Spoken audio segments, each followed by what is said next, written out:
namoonni baay'een minxaafii jaraha haphii kana bifa isaallee gatii isaallee dheerina isaaf bal'ina isaallee nagaafattu gatii ta'e jennaan inshallah hadda haala kanaan osoo hin taane diddiriirsee kun meetira hammanaa gatiinsa hammanaa jedhee inshallah gatiin dhaabbataa ta'uu dhiisuus waa yeroo hammaa keessa jiru kanan kan isiniif himutaa video kana hanga xumuraatti ilaalaan isiniin jedha.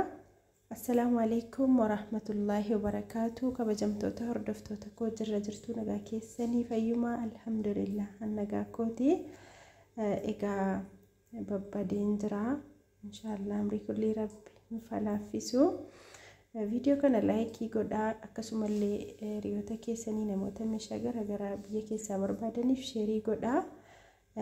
Egaa namoonni baay'ee yeroo mafarrashaa ajajattanu minxaafiis duuka barbaaddu amma minxaafii isin argaa jirtanu kuni garaansaa meetira 3 dheerinni isaa meetira 4 minxaafii baay'ee tokko bareedaa ta'ee mana guddaa akkamiif gahaa kan ta'e jechuudha. Firaashii naannessanii minxaafii buusuudhaaf baay'ee tokko kan gahaa ta'edha. Minxaafiin kun duraan biyya keenya keessan jiru riif galuu jalqabe jechuudha. Ammas ta'u magaalaa Jimmaa keessa suuqii kamirrattuu argachuu hin dandeessanu suuqii tokko darbee malee jechuudha ajajaan kan inni dhufu. Akkasii dheerinni isaa meetira 4 garaan isaa meetira 3 bifa baay'een qabu yoo dhufes dafee dhumaa baay'inaan hin dhufu irra guddaan qayyibunni akkanaati kan jiraatu. Egaa isinii galeera miti dheerinni isaa meetira 4 garaan isaa yookiin bal'inni isaa meetira 3 minxaafiin isaallee oriijinaalii bareedaadha. Kunis akkasuma bifa isinitti agarsiisuudhaaf yeroo baay'ee bifa kanaa fi bifa ammaa fi bifa suuraa kanatti aanee argitantu jijjiraata. Blue blackinis darbee ni dhufa akka dhufeen garuu ni dhuma. Akkasi kunillee akkasii suuraa qallisee malee garaan isaa meetira 3 dheerinni isaa meetira 4 kunillee akkasii kunis baay'ee bareeda.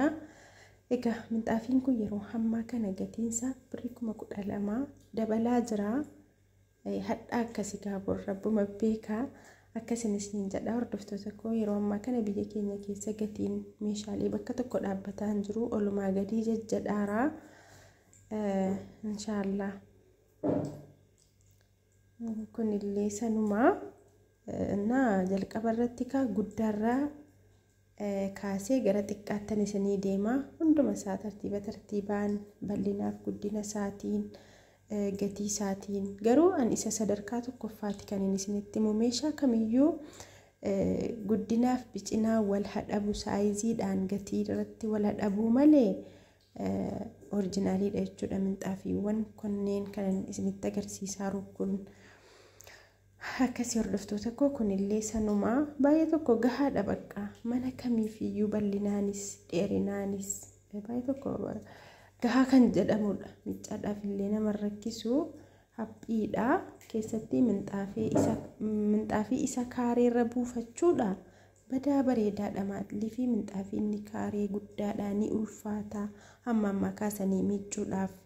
Inni kun immoo haphiidha isarra uffisnee lafa qabee taa'a.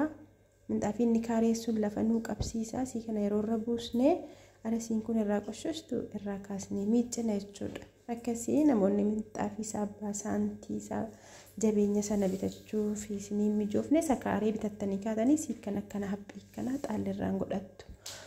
Akkasii kun immoo garaan isaa meetira 2 dheerinni isaa meetira 4 wadhaa dheerinni isaa akkuma isa ammaatiin tokko garaan isaa garuu meetira 2 inni sunoo garaan isaa meetira 3 ta'ee bal'ate. Amma fakkeenyaaf mana garaan meetira 4 irratti kana buustanii meetirri 2 qullaatti hafa jechuudha. Inni sun garuu dhaqee girgiddaa tuqa. Irra guddaan garaanii manaa jechuun dheerinni hanga fedhe dheeratu bal'inni meetira 4 kana akkasiitti. Egaa siin qalloon jalaan suni akkuma isinitti mee dheerinni meetira 4 garaan meetira gara meetira 2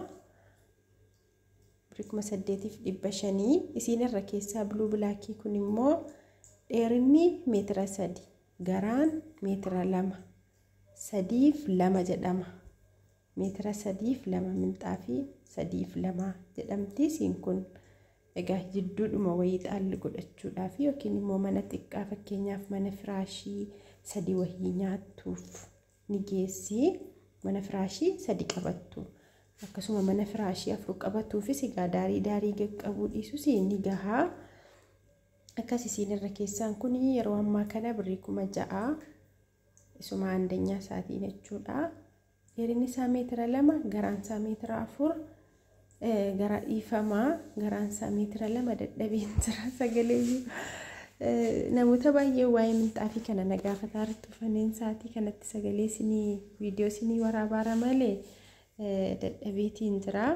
Haasaanuu wal harkaadhaa hara dhiifamaa akkasii inshaallah namoonni baay'ee yeroo ajajachuu ettanumee saayizii isaa nutti agarsiisii jettu kanumaafanii hanga ta'eega inni viidiyoo akkasa qaamaanii bira jiranu ta'uu dhiisus egaa hanga ta'eega erga laaluu feetanii waan bitattanus immoo ijaanis argitanii gurraanis dhageessanii qorattanii hubattanii ol qabdanii gadi qabdanii bitachuu qabdan gatii ta'e jedheetan haala kanaan isin agarsiisa. Ani viidiyoo qofa hojjedhee viidiyoo qofa asirratti gadhiisuu miti keessaan illee jechuudha tokko tokkoon ol qabee gadi qabee hundasaa irraaf jala isinitti mee adda isinii baaseetan jechuudha kan isinii bituu ni beektu namoonni meeshaan irraa ajajattan akkas inshaallah amma rabbiin alaafisetti fedhii keessanii jechuun egaa silaawoo fedhiin ilma namaa hin guutu hanga ta'e garuu hanganaa danda'ame guutuudhaaf inuma yaalaa rabbiin haa gargaaru. Egaa namoonni baay'ee meeshaan irraa bitattan akka gammaddanii na eebbistanitti kuma sanatti jirtu inshaallah anillee nama aqaan hojjetu rabbiin na gargaaru inshaallah. Akkasii ka hordoftoota koo inni minxaafii inni isa 3 fi 4 sana malee kamiyyuu bifa barbaaddaniin argachuu dandeessu. Bifa hedduu qaba jechuudha. Kanneen kun inni 3 fi 4 garuu bifa baay'ee hin qabu. Inshaallah akkasii ka hordoftoota koo viidiyoo dhuma gabaabduu kana waa'ee minxaafii namoota baay'ee na gaafataniifaniin isinii dhiyeesse. Akkasuma abbaan kaarees jira bifa barbaaddaniin gatiinsaa akkuma humna keessaniitiin abbaan saantiis jiranii furdaan yabbuun sun jechuudha jabeenya ta'us namoonni isa barbaaddanii inshaallah haala yerootiin yoo rabbiin alaaffisee yeroodhaan gatiisaa inshaallah aluman bitu gatiisaa irraa viidiyoo isiniif hin waraabaa inshaallah. Viidiyoo kana laayikii godhaa waan na dhaggeeffataniif galatooma.